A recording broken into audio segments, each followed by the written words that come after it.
Welcome to Mandira. Hi, Maggie. Conversations with Longo and Maggie Taylor. So we are here today to talk about some big energy that's moving through. This is a big energy year all around. Yeah. And none of this is repeats. This happens every year. The eclipses, the things are a little bit different this year. We're in the 1 year, 2026. We've got the fire horse. So some of the energy, yes, we have the 13 moons every year. We have the cycles. We go through the eclipses and all of that. But this year has some extra oomph behind it, the new beginnings, the energy moving forward, momentum, big time of change. A lot of air fire elements happening. Yep. So yesterday we moved into Mercury in retrograde, and next week we have March 3rd, which is 3-3. The 3-3 portal perfectly aligns with the full worm, moon, and the eclipse. Lunar eclipse. The lunar eclipse. Yes. That's right. So there's a lot of energy overall. And then we have these specific moments where things intensify. They do. They feel that they are the categories I would put a retrograde in or an eclipse in is often chaotic energy. That is what it's often referred to as. Chaotic energy. So yesterday we moved into Mercury in retrograde, and it's often referred to as chaotic. Yes. Do you believe that? Do you think that the energy is chaotic? Like what is that story all about? I don't, there's a chicken and egg problem there. I feel like there is the energy of a retrograde. Planets retrograde all the time. Mercury just happens to do it more often than other planets. But a retrograde is really just meant to slow down, be a little bit more introspective. That is the call to arms during a retrograde. So Mercury, right, the planet, like yes, that represents communication, intellect. Is that what you mean? I don't know. Maybe we clip out this part. I think I could do it. I know how to do it. Or not. Or we just leave it. I don't know. Wait. So you were saying what a retrograde. So I was saying, and Mercury specifically. I'm messing with you. You're messing with me. Are you asking me what the planet represents? Yes, like what about Mercury? Okay, right. Yes, sorry. Okay, that's okay. So yeah, Mercury is the planet of communication and intellect. And so when it's in retrograde, we as humans feel like someone's messing with our ability to communicate. And whether that's your tech or your actual conversations with people, things feel jumbled and not as streamlined as we're used to. And so I think that's why Mercury in retrograde becomes like a big deal, because we don't want to be messed with. We want to do what we want to do. We want it to be in our controlling ways, the way that we want it to be. And this particular Mercury in retrograde is in the sign of Pisces. Is that right? That is right. And Pisces, emotions. It is. It's very emotional. And not only is Pisces, and Mercury is not a planet of emotion. It's a planet of logic. So technically in astrology, Mercury rules Gemini and Virgo, and Pisces is on the opposite side of the zodiac wheel from Virgo. So there's a technicality of a planet that is opposite the sign it rules. It finds itself very uncomfortable. So Mercury in Pisces is not feeling at its best right now. And it's retrograding in a sign that is, it's in its fall. So for us, though, like in affecting us today, it can make things feel very emotional, very chaotic. And we as human beings like order, right? So that was something that you and I were talking about that we wanted to kind of go deeper into, was like, is it necessarily chaotic, or is that our interpretation of the energy and our perspective of the energy? And I think our perspective is like the most important thing that we have in how we filter how we experience life. Right. Everything is Right. based on perspective. Right. And I mean, technically in astronomy, a retrograde, it has very little, the thought is that the planet is going backwards. That doesn't happen. That is no planet goes in reverse. What happens is its relationship to Earth in its orbit appears to be going backwards, almost like as if you're passing a car on the highway, and when you pass that other car, it looks like it's going backwards to you. Well, us on Earth, when that planet passes us, or if we on Earth pass another planet, there's this perspective shift that it appears to be going in reverse or backwards. And in reality, that's not happening, but our perspective is that. So what does that mean? Going backwards, like that retraction or that retrograde, what is that signifying? What is it implying to do? What action should we take when a planet is in retrograde? And it's always to go within, to slow down. To slow down. Right.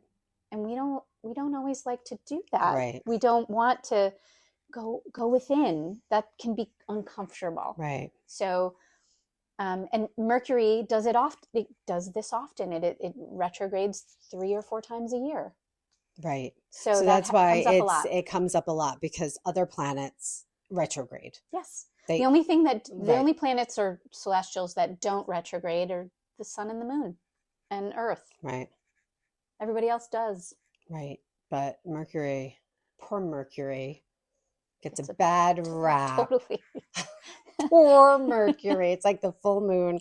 Blame it on the full moon. You know what's funny too is that our life is so revolved around technology and communication. I feel like it's just compounded the angst around this retrograde over time. Right. Because in the past, did anybody care that, did the letter on the horse get slowed down on the way to, in Bridgerton, they don't talk about this. Yeah. You know what I mean? Well, I guess that the spiritual perspective of it, right? Like Mercury in retrograde, and then there's all these posts on social media that are saying like, oh, batten down the hatches.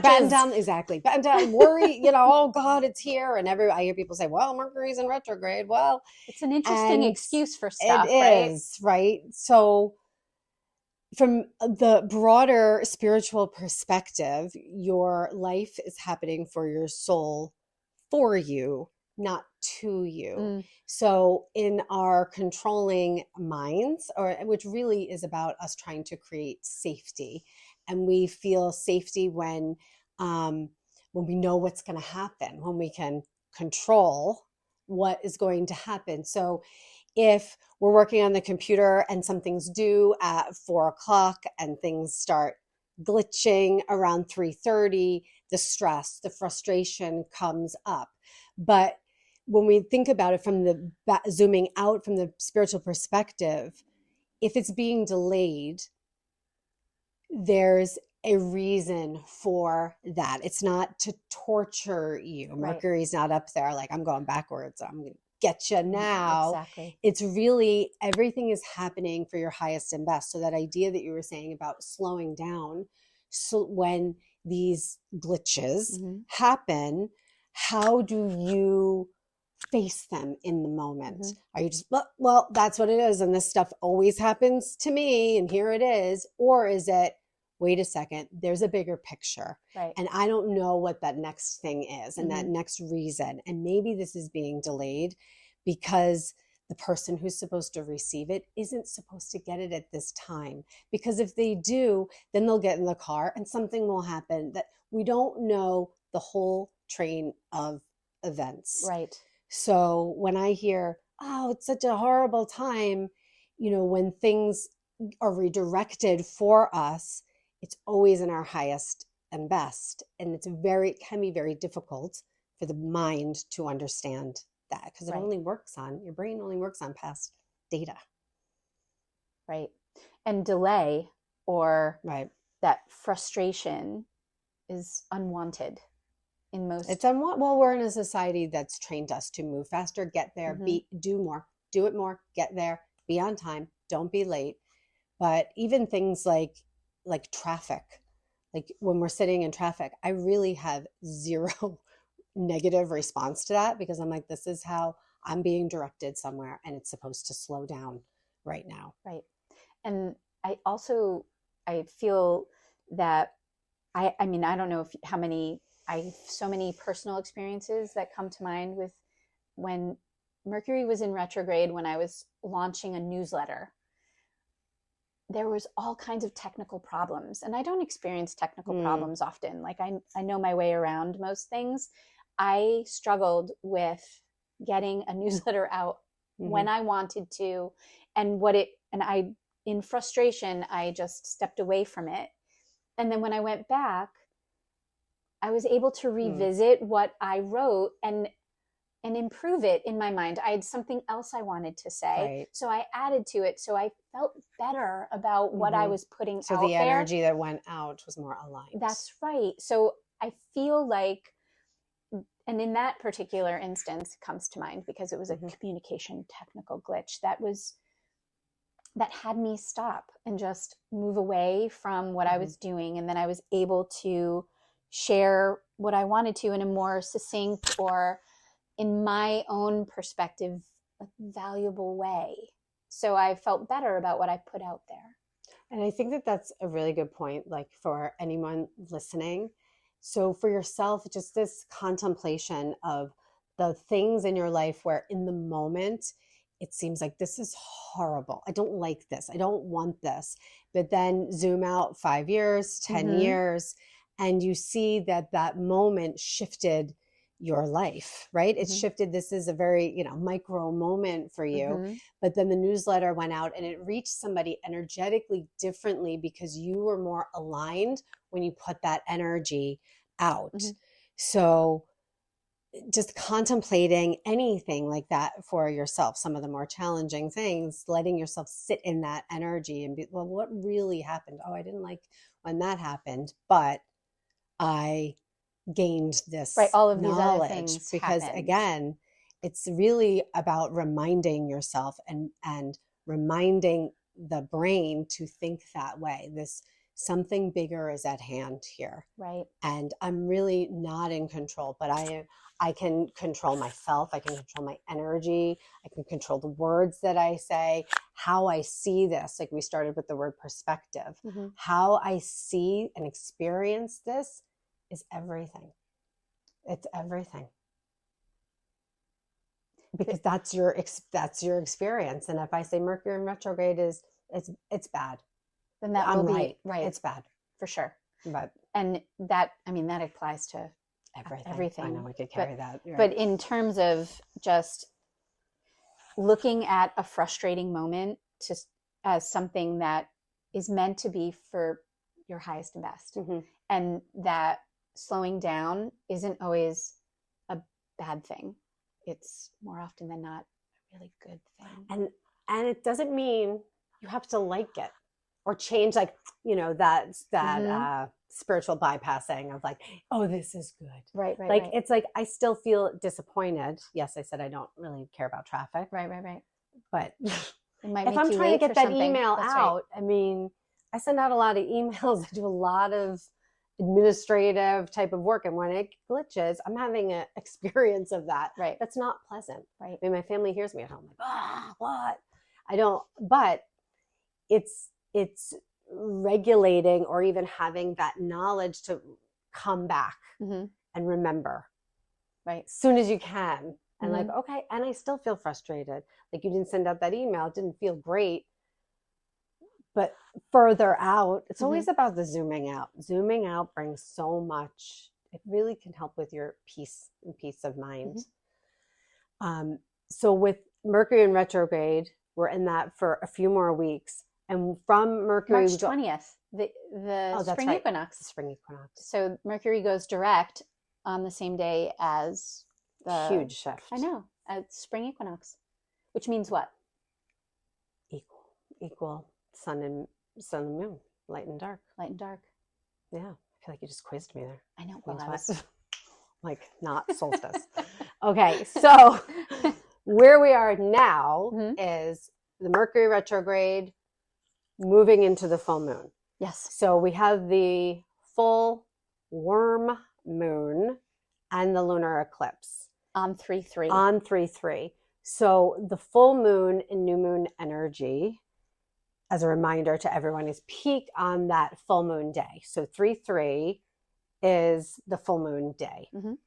And 3 days before, 3 days after. And you know what's wild? Unfortunately, it's in Pacific time, but on the Pacific coast, on the West Coast, it's 3:33. It's at 3:33. Yes. So anyway. Oh, that's so cool. That was cool. Yes, I've seen. You've seen things about that, and that's we're at 6. I double checked; it's accurate. It is. It is. Yeah. So, with the full moon, we have almost like a week worth of the energy with the peak. And a full moon is the end of the lunar cycle. Yep. Right. So it's that full illumination. So we're moving while we're in Mercury in retrograde. There's another scary word, eclipse. Very scary. Right? That's the chaos word that people say. And again, is it chaotic really, or is it really intense? Again, I think it's perspective. Right. So technically, a full moon is when the sun and moon are on opposite sides of the earth, right? And a solar eclipse and a lunar eclipse, the only difference between an average run-of-the-mill new moon or full moon is the Earth's perspective of it. And it's based on like the orbit of the Earth, and there's a lot of different astronomical things that come into play, but it's about the Earth's tilt and its perspective of the sun and moon. So that's the difference of what the eclipse, in terms of the physicality of it, that's the shift there. But I am uncertain as to why eclipse energy is considered so chaotic. It's again about perspective. Right. And there's a lot of chatter about what you should and shouldn't do during an eclipse. We talk a lot about that. Don't make moon water. Don't work with that energy. That's right. Don't clear your crystals. Yeah. And I communicate that.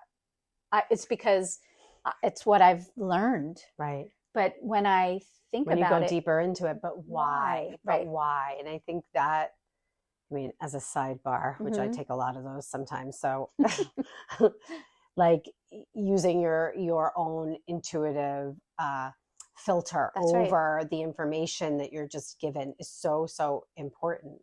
And I feel that way too, because people will say, oh, I shouldn't manifest right now. People will say that a lot. And I'm like, okay, let's take a look at your connection to nature. If you look outside Earth, something is always being created. Sometimes things are more dormant, but there's always creation happening. You're creating in every single moment. There are certainly windows of time where it's easier, or maybe not even easier, it's not the right word. There's a push of energy or alignment with it.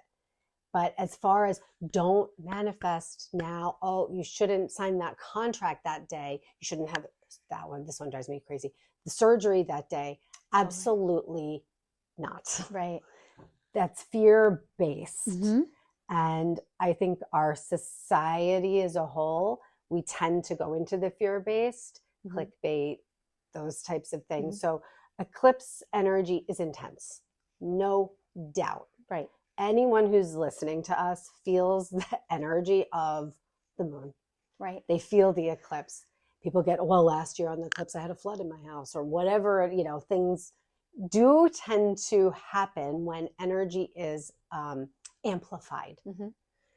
But you can work with it as opposed to letting it bulldoze you. So if it's an intense lunar eclipse or in Mercury, we have this moon. We'll talk about what that means in a second. How do you work with it so that you're aligned with the energy as opposed to, well, now it's eclipse season and I'm always crying on the full moon. And right. So there's benefits that you can tap into and use that to like really empower yourself. Well, and the full moon is often aligned with releasing. So energetic release or and we do that. Go. I do that. Yes. I follow that. It makes sense. Let go of what does not serve. And often it's discussed to look at what sign the moon is in that particular full moon or eclipse and focus on the energy or archetype of that particular sign. Right.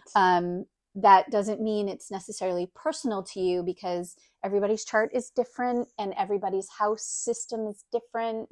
But there's global, there right? Is, like there is a Mercury collective. Retrograde is probably different for different people. Exactly.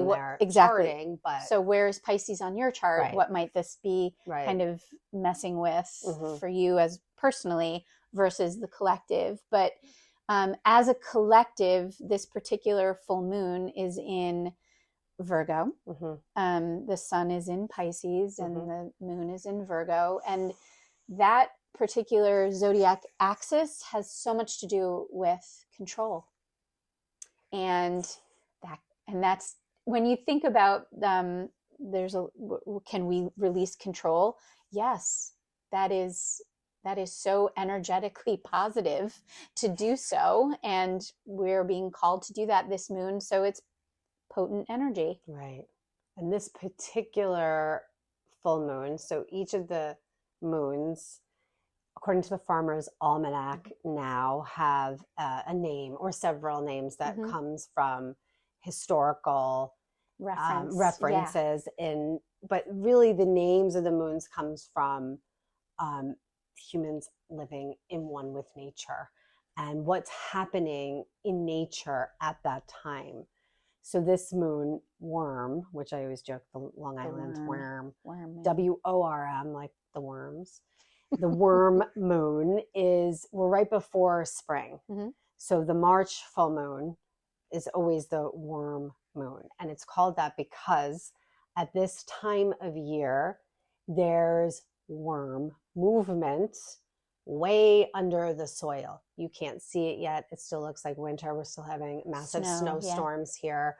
But there's a movement that's happening to prepare for spring under the surface. And I was reading too that it might not just be the worms that name came from, that they're beetles that would lay eggs in the bark. And in our being out in nature all the time, we would notice that the birds are eating more too. So it's not only just underground, but it's under the bark, under the trees as well. So whatever it is, under the surface, there is a movement in preparation for spring, which is always the new beginnings. Right. Always, right? It's about, spring the astrology new year in the spring, right? So we're in a preparation time. So we have the full moon in Virgo. So there's that energy of that overlaid with things are happening that you can't necessarily see with your eyes right now. So it's about understanding that there's change happening. Things are being redirected. Like if you think about that movement of worms underground, how many times can I say worms underground? They're pushing through the soil and they're moving the soil. They're starting to like wake up from winter, from the coldness. And what's alerting them? I don't know. That's a whole other story. Instinct. Maybe somebody knows. Yeah. What's waking them up? Right.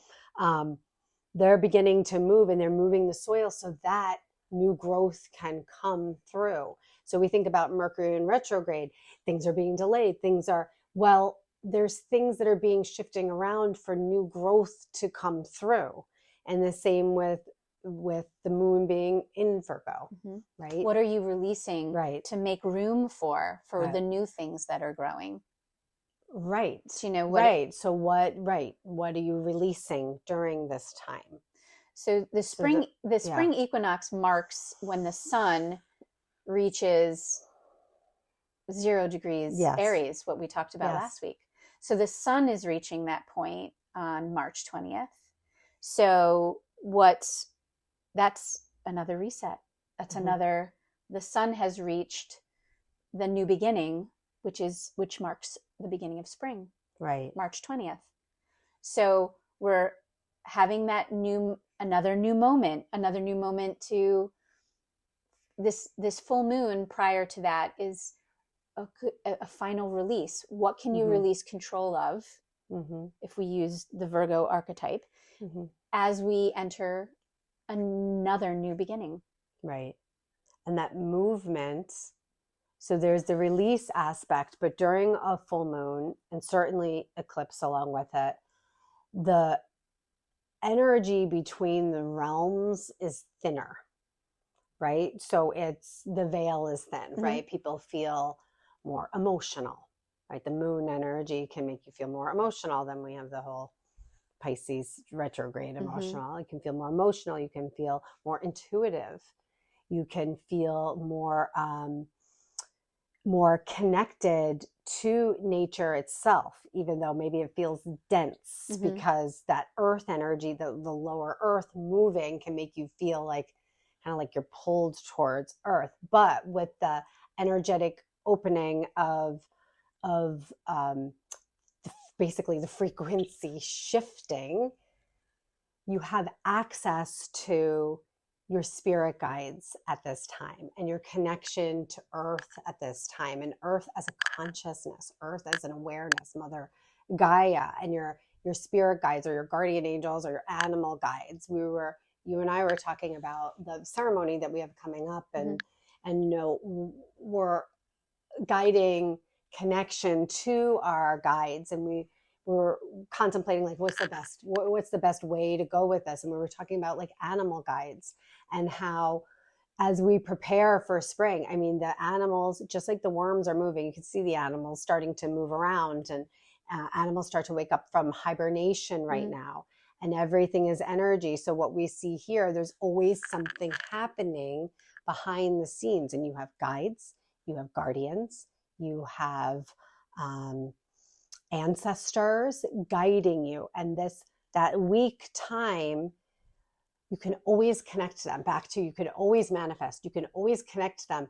But here's that window where you can access that energy maybe a little easier and a little deeper.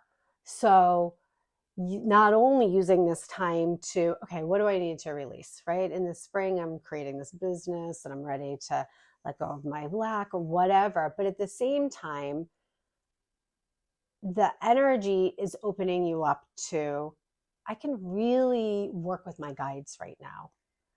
So how do you do that, right? Like, how do people do that? And maybe some people listening are like, well, I know my guides, right? And I work with them all the time, and I can call them in more, or ask them to help release. Or maybe somebody's listening and is like, what is she even talking about? Right. How do I talk to a spirit guide? How do I know who they are?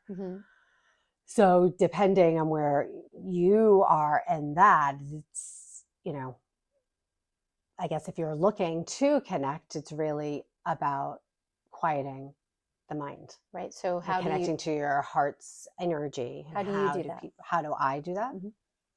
It's changed so much throughout the years. How did it start? How did it start? Well, it's always just. So I grew up super Irish Catholic. So and it was big in my family. So there was a lot of spirituality woven throughout. And then I went to school, and I always thought it was fascinating. I always felt very connected to nature.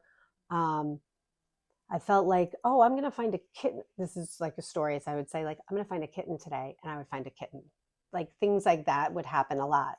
Now, I wasn't this version of me at the time, but those types of things would happen. So then when I was, I don't know, 13 or so, grandparents passed away, and that was my first dream of somebody from the other side. My grandfather came and left me a letter and said, "I'm always watching over you." Oh, wow. Okay. And I feel like that was the safest way Yes. fearful. Maybe I was 12. So I believed it then. Did I really talk to them? No, I prayed the way I was taught to pray in school. So once I began kind of getting full throttle into a spiritual awakening, I didn't really say, okay, I'm going to connect with my guides. I felt like I was forced into, forced into isn't the right word. I had no other choice than to continue. No, that's not the right way of saying it. Just bear with me. I can cut this part out if it's too weird. I felt a calling so deep to look in the direction of where my loved ones and guides were, which I felt back then. I got a letter. It was very far away. And the energy that I was feeling, my intuition was, wait, it's right here. Yeah. So how did I do that? I felt a calling to meditate. And this is from somebody who was like drinking all the time, partying in New York City, working in advertising and having a grand old time. And all of a sudden was like, I have to meditate. And I was having dreams. So I don't know that I'm your run of the mill, because it was more like an intuitive, I have to do that, a calling. Okay. Right. So what did I start to do? I started to learn about energy healing, all of this type of work. And yoga practices, but I felt a calling to meditate and to slow down and to trust myself. And I'm a huge journaler. I always have been. So I would journal about it and begin to validate myself. So now sorry. No, that's okay. No, I'm just, so perhaps me asking you Right. what you do may not be necessarily the path for someone else. Someone today is listening and wants to connect. How do I even start? You start with the intention. Right. You start with understanding that is what you want and it is what you desire. So you really state that clearly. Right. I see you smiling. You like it. I do. I like that. Then when you're opening up to energy, you want to be, you have free will. And you can call in all the energy or specific energy. So through like energy healing trainings, when I train people, it's really about, first, you're always calling in unconditional love. It's like, let's put the unconditional love around you. So invoking loving energy to come in, right? And there can be a process for that, simple or more complex. And then again, it's quieting. It's listening to your heart. Maybe for you, it's journaling. Maybe for you, it's asking and letting go and going for a walk in nature and candle gazing. Candle gazing. And my understanding too is that there's a lot of asking. To communicate, if you want to communicate, ask, believe, receive. Right. That's right. So so in order to really communicate with spirit guides, you have to ask. You have to ask. That's right. You have free will. Exactly. And when we, orchestrate our coming to earth for our lives here, you get to choose. Do I want to do this on my own, or do I want to do it with the help from the other side? So, and I think it vacillates as you can make those choices to turn it on, turn it off. Oh, absolutely. And back and forth, right? You were 12 and you received, and then it maybe went dormant. Right. And then it comes back. And I think there's a back and forth until maybe there's until your soul change. For anyone, like you've had big moments in your life where things shift. Yes.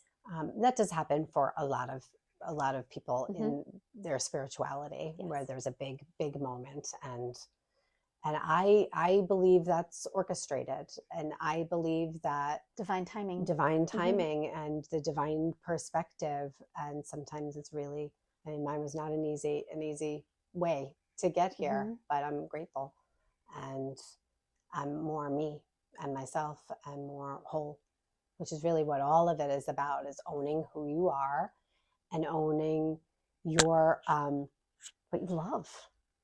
And there's real power in that. Right.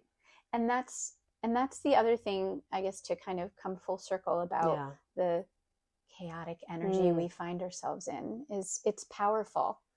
And what is your role in that? Mm-hmm. Do you want to become, I don't want to say a victim, but like, what can you access your own sovereignty in that energy? And just imagine how powerful that is when you do so. It's so true. It's life changing, because you have that perspective too. Right. You have the power, but in order to even lean into that, if you're in the middle of trauma, or you're in the middle of something so challenging, it can be virtually like impossible to feel power when things are being, life can be brutal and things are taken, and we don't like it. It's heartbreaking. But energy isn't created or destroyed. It's only transformed. And using that, there's always transformation happening. Using that transformation as your guide is so empowering, instead of, it's all gone. It's all over. Right. The email didn't go out. It's done. Chaos. The story's not done. Right. The story's never done. The never ending, I won't sing, but ending story. I think of that. I watched that all the time as a kid. I loved it. And I sing that song sometimes. Do you know what I'm thinking of? What do you think of? I'm thinking of, I've got the power. Let's go. It's getting yes. Maybe we'll put that on in the background here. That's what I was thinking. Yeah.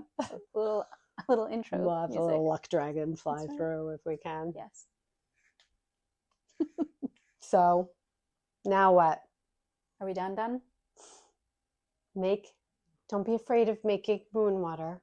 Oh, yes. Don't be afraid during the full moon of making moon. 33. Oh, we forgot about the numerology. Okay. All right. 3-3 portal. 3-3.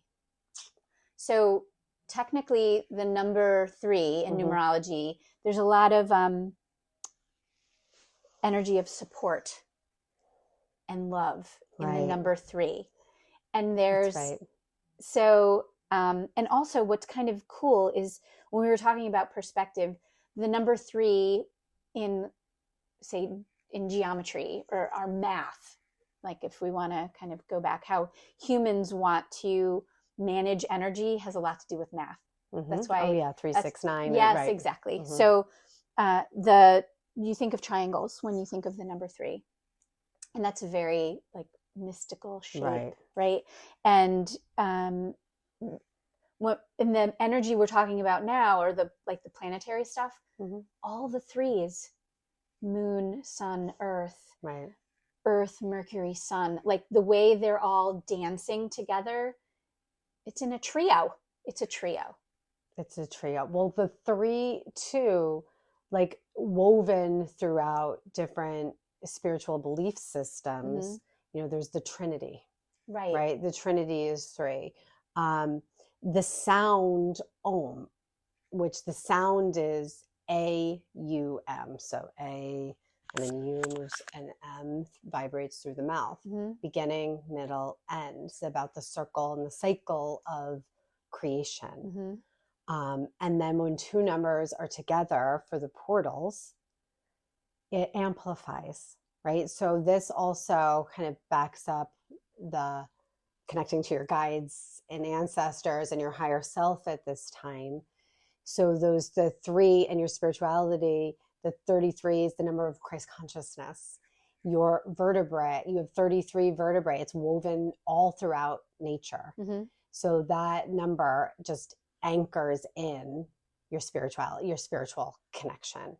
So the power of 3. The power of 3. That's right. You want to manifest something, make sure you say it 3 times. So 3, right? And the TV show dropped. Oh, is that really? Power of 3. Welcome to Mandira. Well, thank you. I think we're good. Yeah, let us know. Send us feedback. Please. Let us know what you think. You can always join us, send us questions or things that you would like us to talk about more. Topics, yeah.